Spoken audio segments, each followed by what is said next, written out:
లో సమస్య ఇది, మన పార్లమెంట్ లో సమస్య ఇది ఉంది. ప్రతి సమస్య ప్రతి సెషన్ లో కూడా రాష్ట్రంలో అదే చెప్తున్నా, రాష్ట్రంలో మన రాష్ట్రానికి సంబంధించి ఏ సమస్య అయినా సరే ఆయనే మాట్లాడాలి. మీ 23 మందిలు ఏం పీకుతున్నారు? 23 మంది ఎంపీలు ఏం పీకుతున్నారయ్యా? ఒకే ఒక వ్యక్తి ప్రతిసారి ప్రతి సెషన్ కూడా పూర్తిగా ఒక ప్రాపర్ యూటిలైజేషన్ యూజ్ చేసినటువంటి వ్యక్తి శ్రీ రామ్మోహన్ నాయుడు గారు.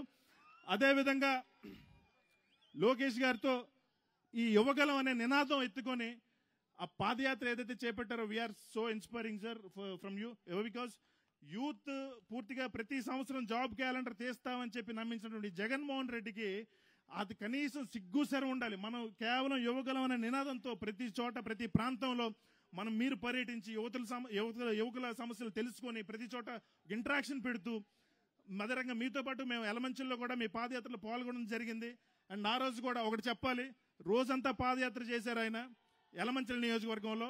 చివరాఖరికి ఎండింగ్ 6:30 అయ్యే టైంకి 6:30 నుంచి దాదాపు 8 గంటల వరకు కూర్చొని వచ్చినటువంటి తెలుగుదేశం నాయకులతో పాదయాత్ర అవ్వగానే ఎవరైనా క్యారవాన్ ఎక్కి రిలాక్స్ అవుతారు, బట్ ఆయన రిలాక్స్ అవ్వలేదు. ఆ రోజు నేను really shock.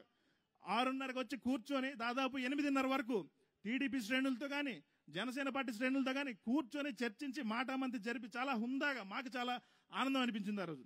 The way he received us. Thank you sir, thank you so much. చివరిగా నా మాటలు, రాష్ట్రంలో కూల్చేవాడు జగన్మోహన్ రెడ్డి, కట్టేవాడు చంద్రబాబు నాయుడు, పవన్ కళ్యాణ్. చీకట్లోకి తోసేవాడు జగన్మోహన్ రెడ్డి, మనల్ని వెలుగులోకి తెచ్చేవాళ్ళు పవన్ కళ్యాణ్ గారు, చంద్రబాబు నాయుడు గారు. వాళ్ళది అహంకారం అయితే మంది ఆత్మగౌరవం. జై జనసేన, జై హింద్, జై పవన్ కళ్యాణ్, జై చంద్రబాబు నాయుడు, జై తెలుగుదేశం.